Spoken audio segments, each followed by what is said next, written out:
नमस्कार. या नवीन व्हिडिओच्या माध्यमातून पुन्हा आपण सर्वांचं स्वागत करतो. तर पहिल्या व्हिडिओच्या माध्यमातून आपण 21 डिसेंबर रोजी झालेल्या सीटेट पेपर 1 मधील मराठी या विषयाची संभाव्य उत्तर सूची बघणार आहोत. तर यासाठी हा व्हिडिओ शेवटपर्यंत पाहत राहा. तर या आधी आपण 17 जानेवारी, 21 जानेवारी आणि 16 डिसेंबर रोजी झालेल्या पेपरची संभाव्य उत्तर सूची पाहिलेली आहे. जर तुम्ही ते व्हिडिओज पाहिले नसतील तर ते व्हिडिओज तुम्ही पाहू शकता. तर या ठिकाणी जे काही सर्व उत्तरे आहेत ते अचूक काढण्याचा प्रयत्न केला आहे, तरी सुद्धा एखाद्या प्रश्नाच्या उत्तरासंदर्भात या ठिकाणी चुका होऊ शकतात. तर या ठिकाणी 21 डिसेंबर रोजी पेपर 1 मध्ये हा उत्तरा आला होता. व्यवहारदन झालेली आणि संवादलेने बनलेली कुठलीही गावभाषा केवळ भाषिक सौंदर्य दृढ करत नसते. तर हा उतारा आला होता, ज्याच्यावरती 9 प्रश्न विचारण्यात आले होते. तर या ठिकाणी पहिला प्रश्न विचारण्यात आला होता की रागाचे मूळ रूप भाषेत अधिक तीव्र होताना दिसते. वाक्यातील अधोरेखित शब्दाची जात शोधा. तर दिसते या शब्दाची जात काय आहे? तर क्रियापद. ऑप्शन क्रमांक 1 या प्रश्नाचं अचूक असं उत्तर होतं. प्रश्न दुसरा होता, लेखकाच्या मते कोणती बाब गाव भाषेत जीव ओतते? तर यापैकी ऑप्शन क्रमांक 2 उत्स्फूर्तता. तर ही बाब गाव भाषेत जीव ओतते. ऑप्शन क्रमांक 2 याचं उत्तर आहे. प्रश्न तिसरा, लेखकाच्या मते कोणत्या उक्तीतून भाषेची अर्थवाचकता अधोरेखित होते? तर खालीलपैकी ऑप्शन क्रमांक 3 12 कोसांवर भाषा बदलणे. तर या उक्तीतून भाषेची अर्थवाचकता अधोरेखित होते. ऑप्शन क्रमांक 3 या प्रश्नाचं अचूक असं उत्तर आहे. प्रश्न पुढचा चौथा, डब या शब्दाचे अर्थछटा कोणत्या पर्यायातून व्यक्त होत नाही? तर खालीलपैकी मठ्ठ या शब्दातून डब या शब्दाचे अर्थछटा व्यक्त होत नाही. तर डब या शब्दाचा अर्थ रीत, तरा आणि पद्धती होतो. ऑप्शन क्रमांक 4 या प्रश्नाचं अचूक असं उत्तर आहे.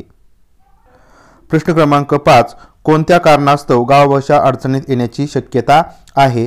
तर या प्रश्नाचं अचूक असं उत्तर आहे ऑप्शन क्रमांक 1 कृषीनिष्ठा आणि भाषा समृद्धीकडे दुर्लक्ष. तर या कारणास्तव गावभाषा अडचणीत येण्याची शक्यता आहे. ऑप्शन क्रमांक 1 हे या प्रश्नाचं अचूक असं उत्तर आहे. प्रश्न पुढचा, सामान्य नाम नसलेला पर्याय निवडा. तर यापैकी ऑप्शन क्रमांक 4 तात्पर्य. तर हे सामान्य नाम नाही. प्रश्न पुढचा, अवतार या शब्दाचा समानार्थी असे असलेला पर्याय निवडा. तर अवतार या शब्दाचा समानार्थी असे असलेला पर्याय ऑप्शन क्रमांक 1 वेश आहे. प्रश्न पुढचा आहे 8 क्रमांकाचा, गीतात्म भाषा हे कोणाचे वैशिष्ट्य लेखिकेने अधोरेखित केलं आहे? तर गीतात्म भाषा, तर हे वैशिष्ट्य वयस्कर महिलांचे आहे. ऑप्शन क्रमांक 2 या प्रश्नाचं अचूक उत्तर आहे. प्रश्न पुढचा, लेखकाच्या मते ज्या विविध घटकांमुळे गावभाषा मानवी बोलीत रुजलेली असते त्यापैकी लेखकाने न सांगितलेला घटक कोणता? तर प्रश्न क्रमांक 9चं उत्तर ऑप्शन क्रमांक 3 देवाचा पार. तर ऑप्शन क्रमांक 3 या प्रश्नाचं अचूक असं उत्तर होतं. तर अशा प्रकारे 9 प्रश्न हे या पॅसेजवरती विचारण्यात आले होते. तर जी कविता होती, तर कविता कितीक देह हाक मारती, कितीक स्वप्ने साध घालती. तर ही कविता विचारण्यात आलेली होती आणि याच्यावरती 6 प्रश्न विचारलेले होते. यापैकी पहिला प्रश्न होता, कवयित्रीचे शरीर व मन कोणत्या गोष्टींची पूर्तता करण्यास आतुर आहे? तर या प्रश्नाचं अचूक असं उत्तर होतं ऑप्शन क्रमांक 3 ध्येय आणि स्वप्न. ऑप्शन क्रमांक 3 या प्रश्नाचं अचूक असं उत्तर होतं. प्रश्न क्रमांक 11, कवयित्रीच्या मते प्रयत्न केल्याने काय होते? तर ऑप्शन क्रमांक 2 विश्वासाचा धागा विणला जातो. कवयित्रीच्या मते प्रयत्न केल्याने विश्वासाचा धागा विणला जातो. ऑप्शन क्रमांक 2 या प्रश्नाचं अचूक उत्तर होतं. प्रश्न पुढचा 12 क्रमांकाचा, कवयित्रीला कोणत्या कारणास्तव आळसावयास वेळ मिळत नाही? तर ऑप्शन क्रमांक 1 साठलेली कामे. तर साठलेल्या कामांमुळे आळसावयास वेळ मिळत नाही. प्रश्न पुढचा, कवयित्री कोणाचे आवाहन करीत आहे? तर या प्रश्नाचं अचूक उत्तर ऑप्शन क्रमांक 1 स्वप्न.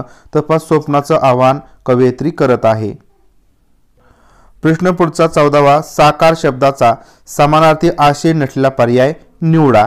तर यापैकी गोड गोड बोलणे ऑप्शन क्रमांक 4. तर हा साकार शब्दाचा समानार्थी आशय नसलेला पर्याय आहे. बाकीचे एखादी कृती करणे, आकार असलेला, स्वप्नांची पूर्तता करणे, तर हे या ठिकाणी आशय असलेले पर्याय आहेत.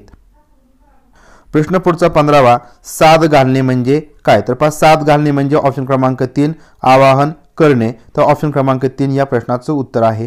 तर अशा प्रकारे 15 प्रश्न हे पॅसेज आणि कवितेवरती विचारले होते। तर पॅडागॉजीवरती 15 प्रश्नांची उत्तरे आपण या ठिकाणी पाहूया। तर पॅडागॉजीमध्ये पहिला प्रश्न विचारला होता की कविता शिकविण्याचे मुख्य प्रयोजन कोणते? तर कविता शिकवण्याचे जे प्रयोजन असतं ते ऑप्शन क्रमांक 1 मनोरंजन आणि आनंद, तर यासाठी कविता शिकवली जाते किंवा हे प्रयोजन आहे।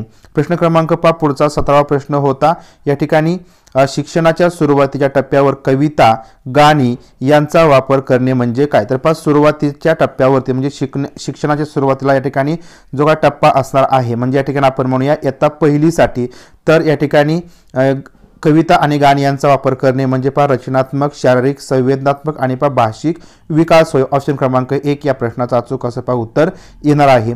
प्रश्न क्रमांक पुढचा होता 18वा प्रश्न, नवीन शब्दसंग्रह शिकवताना शिक्षकाने काय करावे? तर नवीन शब्दसंग्रह शिकवायचा आहे, तर यासाठी शिक्षकाने काय केलं पाहिजे? तर शब्दाचा इतर शब्दांसोबत वापर केला पाहिजे, म्हणजे या ठिकाणी नवीन शब्दसंग्रह सुद्धा या ठिकाणी शिकता येणार आहे का विद्यार्थी या ठिकाणी शिकतील। किंवा या प्रश्नाचं उत्तर ऑप्शन क्रमांक 3 सुद्धा येऊ शकतं की विद्यार्थ्यांना शब्दाचा संदर्भ जास्तीत जास्त वेळा वापर करण्याचा प्रवृत्त करणं, परंतु जास्तीत जास्त अचूक ऑप्शन क्रमांक 2 हे या ठिकाणी येणार आहे। परंतु या ठिकाणी बघूया आपण सीटेटचे आन्सर की आणि या प्रश्नाचं उत्तर कोणतं बरोबर येत आहे। प्रश्न क्रमांक पुढचा आहे, पुढीलपैकी कोणतं विधान अचूक आहे? तर या ठिकाणी कोणतं विधान या ठिकाणी बरोबर आहे? तर या प्रश्नाचं अचूक असं उत्तर आहे ऑप्शन क्रमांक 4 की कोणतीही भाषा ही दुसरी भाषा शिकण्याच्या प्रक्रियेला पूरक असते आणि ते उपकारक म्हणजे लाभदायक असते। ऑप्शन क्रमांक 4 हे या ठिकाणी बरोबर आहे, बाकीची विधाने निगेटिव्ह आहेत। प्रश्न क्रमांक पुढचा आहे 20 क्रमांकाचा, उपचारात्मक शिक्षण म्हणजे काय? तर उपचारात्मक शिक्षण म्हणजे काय असतं? त्या ठिकाणी विद्यार्थ्यांच्या शिकण्यामध्ये या ठिकाणी सुधारणा केल्या जातात, यासाठी उपचारात्मक शिक्षण दिलं जातं। ऑप्शन क्रमांक 1 या प्रश्नाचं उत्तर येणार आहे। प्रश्न क्रमांक 21, शिक्षक त्यांच्या विद्यार्थ्यांच्या खराब हस्ताक्षराचं कारण शोधण्यासाठी खालीलपैकी कोणती चाचणी घेतात? तर हस्ताक्षराचं कारण शोधायचं आहे, कारण शोधण्यासाठी डायग्नोस्टिक टेस्ट ऑप्शन क्रमांक 3 या प्रश्नाचं उत्तर येणार आहे। प्रश्न क्रमांक पुढचा 22 क्रमांकाचा की भाषेशी संबंधित पुढीलपैकी कोणते विधान अचूक आहे बरोबर आहे? तर भाषा ही व्यवस्थित असते, ऑप्शन क्रमांक 2, तर हे या प्रश्नाचं उत्तर येणार आहे। प्रश्न क्रमांक पुढचा होता 23 क्रमांकाचा की भाषा शिक्षणाच्या संदर्भात पुढीलपैकी कोणती बाब विचारात घेतली जात नाही? तर भाषेचं शिक्षण आहे, याच्यामध्ये पाठ्यपुस्तक, वर्तमानपत्र आणि शिक्षकांची भाषा विचारात घेतली जाते, परंतु कॉम्प्युटर सॉफ्टवेअर या ठिकाणी विचारात घेतलं जाणार नाही। ऑप्शन क्रमांक 3 या प्रश्नाचं उत्तर येणार आहे। प्रश्न क्रमांक पुढचा होता, भाषा शिक्षणाच्या संदर्भात कोणती पद्धत भाषा व्यवहार या बाबीवरती भर देते? तर भाषा व्यवहार यामध्ये संवाद पद्धत ऑप्शन क्रमांक 3, तर संवाद पद्धतीमध्ये भाषा व्यवहार या बाबीवरती भर दिला जाईल। प्रश्न क्रमांक पुढचा होता 25 क्रमांकाचा की शिक्षिका विद्यार्थ्यांना जोडीने एकत्र काम करावयास सांगते, ती त्यांना आपल्या विचारांचे टिप्पण काढण्यास सांगून त्याचा आराखडा करणे, नंतर या आराखड्याचे योग्य संपादन करून एक सुसंगत असा परिच्छेद लिहायला सांगते। इथे शिक्षिका कोणत्या प्रकारचे लेखन योजनेचा अवलंब करत आहे? तर या ठिकाणी एकत्र काम करायला सांगितलं आहे आणि शेवटी या ठिकाणी क्रमाक्रमाने या ठिकाणी जी काही नवीन निर्मिती आहे म्हणजे परिच्छेद निर्माण करायला सांगितलेला आहे। तर या ठिकाणी ऑप्शन क्रमांक 1 की निर्मिती प्रक्रिया करून लेखन, तर ऑप्शन क्रमांक 1 या प्रश्नाचं उत्तर येणार आहे। प्रश्न क्रमांक पुढचा आहे 26 क्रमांकाचा, संभाषण करताना योग्य शब्दाचा योग्य ठिकाणी अचूक उच्चार करणं म्हणजे काय? तर संभाषण करत असताना योग्य शब्द आहे त्याचा योग्य ठिकाणी अचूक उच्चार करणं म्हणजे काय?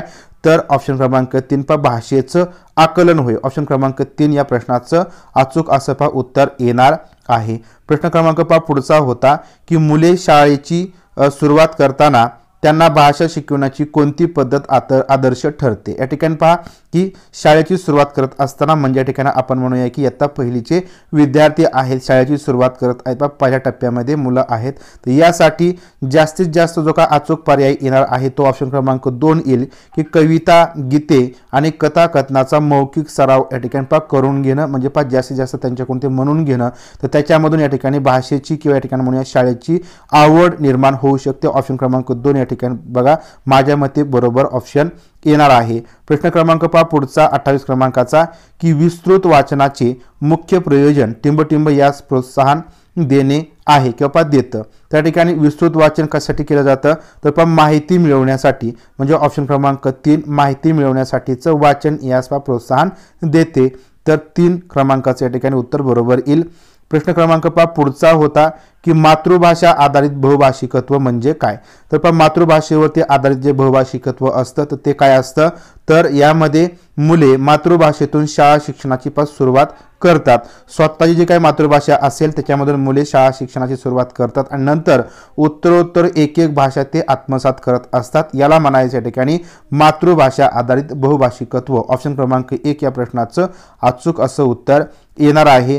प्रश्न पुढचा आहे, मुलांनी एक लघुकथा वाचल्यानंतर शिक्षिका पुढील प्रश्न विचारतात। शिक्षक पुढील प्रश्न विचारतात, याच्यामध्ये तुम्ही वाचलेल्या कथेच्या आधारे तुम्ही स्वतःला कथेतील मुख्य पात्र रवी समजा आणि तुम्हाला आलेल्या अनुभवांविषयी आपल्या मित्राला पत्र लिहा। हा प्रश्न पुढीलपैकी कोणत्या प्रकारच्या प्रश्न गटात बसतो। म्हणजे या ठिकाणी कथा वाचली आहे, माहिती घेतलेली आहे आणि त्यानंतर जे काही माहिती घेऊन अनुभव आलेले आहे त्या अनुभवांच्या आधारे या ठिकाणी मित्राला पत्र लिहायचं आहे। तर या ठिकाणी हा जो काय प्रकार आहे तर तो माहिती वजा प्रश्न येणार आहे, ऑप्शन क्रमांक 2। तर अशा प्रकारे या ठिकाणी जे काय 30 प्रश्न होते 21 डिसेंबर रोजी विचारलेल्या पेपर 1 मधील मराठी या विषयाचे प्रश्न, तर यांची उत्तरे आपण संभाव्य उत्तर या व्हिडिओच्या माध्यमातून पाहिली आहे। तर काही प्रश्नांची उत्तरे चुकण्याची किंवा चुकू शकतात, परंतु यासाठी आपली सीटेटची आन्सर की आल्यानंतर आपण या ठिकाणी एकदा खात्री करून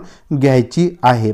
तर अशा प्रकारे आपण या ठिकाणी या व्हिडिओच्या माध्यमातून जी संभाव्य उत्तरे आहेत ती पाहिली आहेत। पुढील उत्तरे सूची पाहण्यासाठी चॅनल तुम्ही सबस्क्राईब केलं नसेल तर चॅनल सबस्क्राईब करा, व्हिडिओ लाईक करा, शेअर करा। भेटूया पुढील व्हिडिओच्या माध्यमातून, तोपर्यंत धन्यवाद।